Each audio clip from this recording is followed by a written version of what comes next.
అది జరగాలి అని అంటే క్వాలిటీ చదువుల వల్లే జరుగుతాయి అని చెప్పి మొత్తం విద్యారంగాన్ని మార్చాం.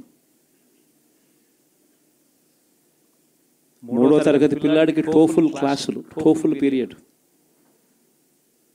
ఇంగ్లీష్ మీడియం బడులు, 6వ తరగతి నుంచే ఐఎఫ్పీలు, 8వ తరగతి పిల్లల చేతుల్లో ట్యాబులు. ఇప్పుడు చూడలేదు ఇవన్నీ, ఇప్పుడు జరగల. వైద్య రంగంలోనూ కూడా అలాంటి మార్పులే. ఏకంగా 25 లక్షల దాకా ఆరోగ్యశ్రీ నుంచే ఐఎఫ్పీలు, 1050 ప్రొసీజర్లు ఉంటే 3300 ప్రొసీజర్లకు తీసుకొని పోయాం.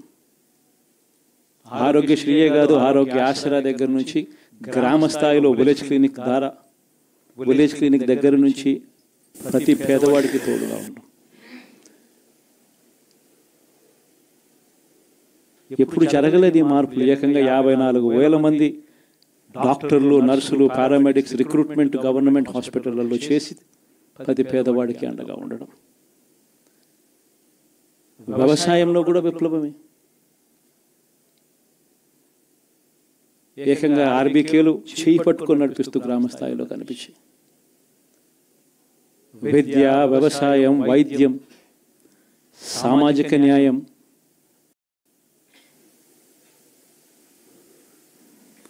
సుపరిపాలనలో ఎక్కడా కూడా తగ్గలేదు. మొట్టమొదటిసారిగా గ్రామ స్థాయిలో గ్రామ స్వరాజ్యానికి అర్థం చెప్పాం. లంచాలు, వివక్ష లేని పాలన ఇవ్వగలుగుతారా అని అంటే ఎప్పటికీ క్వశ్చన్ మార్క్గా ఉన్న పరిస్థితుల్లో లేదు, కాదు, లంచాలు, వివక్ష లేని పాలన సాధ్యమే అని చెప్పి మొట్టమొదటిసారిగా చూపించింది ఈ 5 సంవత్సరాల పాలనలోనే. ప్రతి పథకము డోర్ డెలివరీ చేసాం. ఇంటి వద్దకే పాలన అన్నదానికి అర్థం తీసుకొచ్చాం. మహిళా సాధికారతకు ఈ మాదిరిగా చేయగలుగుతాము అని చెప్పి అర్థం చూపించాం. ఇవన్నీ సంస్కరణలు. ఏ అక్క చెల్లెమ్మ బయటికి వెళ్ళినా కూడా ధైర్యంగా పోయే పరిస్థితి. ఫోన్లో దిశ యాప్ ఇలా 5 సార్లు ఊపితే చాలు, 10 నిమిషాల్లో పోలీస్ వచ్చి అక్క ఏమైంది అనే పరిస్థితి. గ్రామంలోని మహిళా పోలీస్. ఇప్పుడు చూడలేదు ఇవన్నీ. మరి ఇలాంటి గొప్ప మార్పులు, సంస్కరణలు ఇన్ని జరిగాక ఇప్పుడు చూడని పాలన ఈ మాదిరిగా ఇచ్చిన తర్వాత మరి ఎందుకు ఈ మాదిరిగా రిజల్ట్స్ వచ్చాయి? కనీసం ఇవేవి చేయకపోయినంటే సరేలే, ఇవన్నీ చేయలేదు కాబట్టి ప్రతిపక్షంలో కూర్చుంటున్నాము అనే దానికి అర్థం ఉండేది, ఇంత బాధ కూడా ఉండేది కాదు. కానీ ఇన్ని చేసిన తర్వాత, ఇప్పుడు చూడని మార్పులు తీసుకొచ్చిన తర్వాత ఇటువంటి రిజల్ట్ చూసినప్పుడు నిజంగా బాధ అనిపిస్తుంది. ఇంత జరిగిన తర్వాత కూడా ఏకంగా 40% ఓట్ షేర్తో ఈరోజు ప్రతిపక్షంలో ఉన్నాం. ఇంత జరిగిన పిమ్మట కూడా ఈ రోజుకి కూడా మనం చేసిన మంచి ఎక్కడికి పోలేదు. మనం చేసిన మంచి ఈ రోజుకి కూడా ప్రతి గడపలోనూ కనిపిస్తుంది. ప్రతి కుటుంబానికి తెలుసు. ఇంతకు ముందు గతంలో ఎప్పుడు జరగని విధంగా నా కుటుంబానికి, నా ఇంటికి మంచి జరిగింది, అది వైఎస్ఆర్సీపీ పాలనలోనే జరిగింది అన్నది ప్రతి ఇంటికి తెలుసు. ఆ చేసిన ఆ మంచి ఎక్కడికి పోలేదు. ఆ మంచి ఎప్పటికీ మనకు శ్రీరామ రక్షగానే బ్రతికే ఉంటుంది. మనం చేసిన ఆ మంచి బ్రతికే ఉంది. విశ్వసనీయతకు అర్థం చెబుతూ జగన్ ఏదైనా చెప్పాడు అని అంటే మాట తప్పడు, మాట మీద నిలబడతాడు, మాట తప్పని పాలనే తాను ఇచ్చాడు అన్న విశ్వసనీయతకు అర్థం చెబుతూ మనం అందించిన పాలన కూడా ప్రజలు మర్చిపోరు. ఈరోజు కూడా, ఈరోజు ప్రతిపక్షంలో ఉన్నా కూడా నేను చెప్తా ఉన్నా, గర్వంగా కూడా చెప్తా ఉన్నా, ఈరోజు కూడా జగన్ అబద్ధాలు ఆడడు, జగన్ మోసం చేయడు. మళ్ళీ చంద్రబాబు చెప్పిన మాదిరిగానే అంతకన్నా ఎక్కువ అబద్ధాలు మనం చెప్పుంటే బాగుండేదేమో, ఆ 10% మనతోనే నిలిచి ఉండేవాళ్ళేమో, అలా చేసుంటే బాగుండేదేమో అని చెప్పి కూడా చాలామంది కనిపించవచ్చు కూడా. మరీ జగన్ ముక్కుసూటి మనిషి, మరీ జగన్ రాజకీయాలలో మరీ నిజాయితీగా ఉంటాడు, ఇంత నిజాయితీగా ఉండడం కరెక్ట్ కాదేమో అని. కానీ ఒకటి చెప్తా ఉన్నా,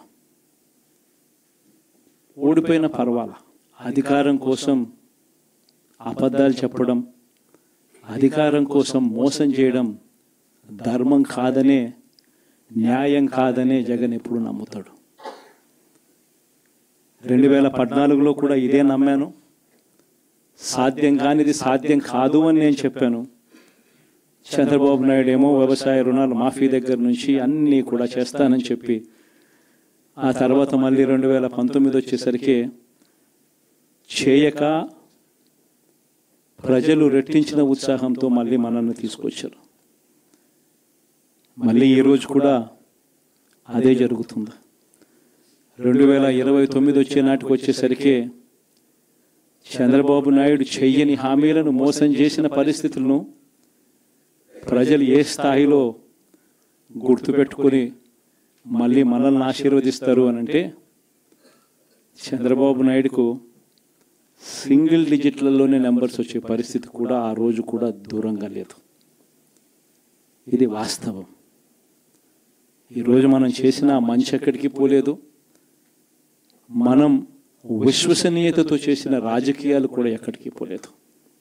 ప్రజలకు మళ్ళీ దగ్గరయ్యే కార్యక్రమాలు, ప్రజలకు తోడుగా ఉండే కార్యక్రమాలు, ప్రజల తరపున పోరాటం చేసే కార్యక్రమాలు కూడా జరుగుతాయి. అసెంబ్లీలో బహుశా మనం చేయగలిగింది తక్కువే ఉంటుంది. ఎందుకంటే మనకు వచ్చిన సంఖ్యాబలం కూడా చాలా తక్కువే. పైగా కౌరవ సామ్రాజ్యం లేకపోతా ఉన్నాం.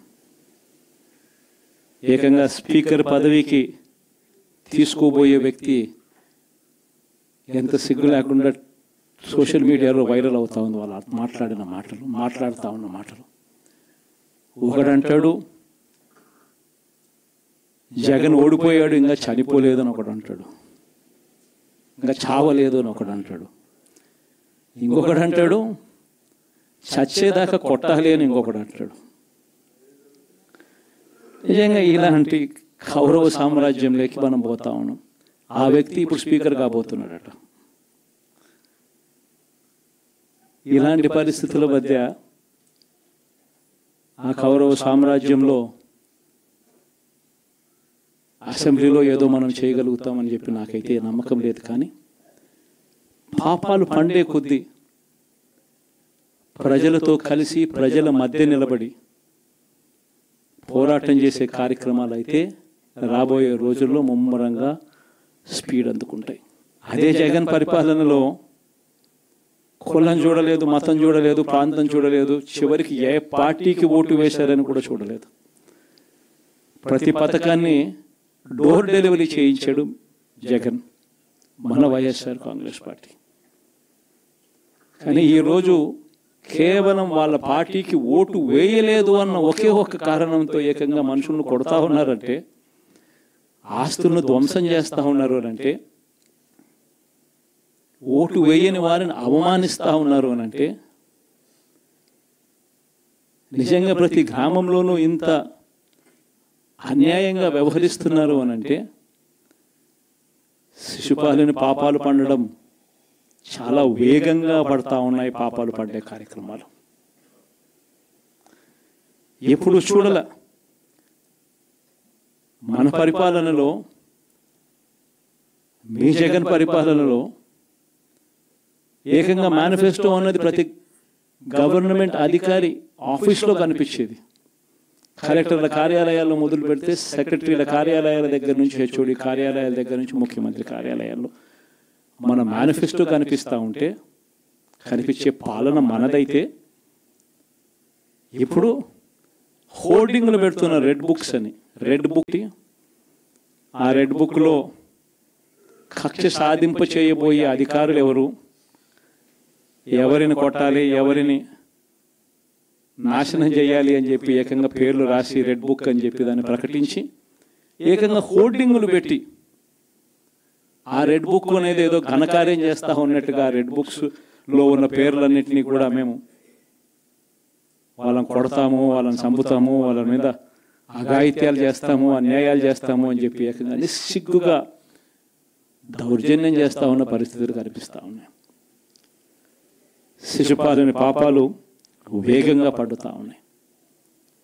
మొట్టమొదటిసారిగా కేంద్రంలో కేవలం 272 స్థానాలకు 273 స్థానాలకు గాను మెజారిటీ రావాలనంటే 240 స్థానాలకి వచ్చి ఆగిపోయింది బీజేపీ. 240 స్థానాలకి ఆగిపోయిన పరిస్థితులు మొట్టమొదటిసారిగా కేంద్రంలో ఉన్న పార్టీకి పూర్తి మెజారిటీ లేదు. 240 స్థానాలకి ఆగిపోయిన పరిస్థితులు